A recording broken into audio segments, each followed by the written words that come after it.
So today we're going to talk about when to remove stakes and ties off trees that have got properly established in the garden.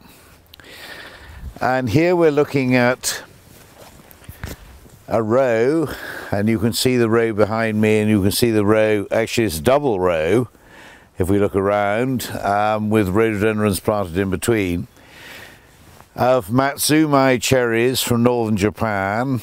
They are extremely proliferous and they don't get canker, and they're one of the greatest new introductions to the UK world of woodland gardening we've seen, but here we are.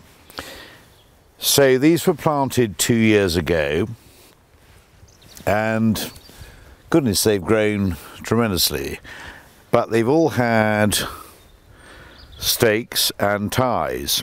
And do they need them? Well, let's see. So let's undo the tie,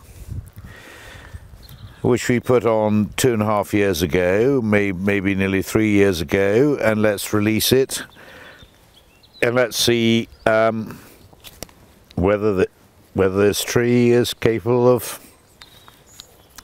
standing on its own now.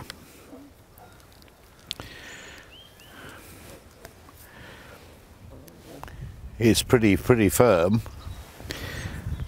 So this stake has been rubbing on the stem of the tree, not very much, but it, as a tree grew, it would have rubbed more. And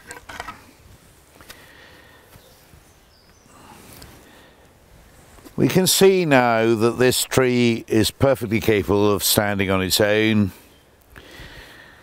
We've got the fencing round it to keep the roe deer and the muntjac from nibbling the stem.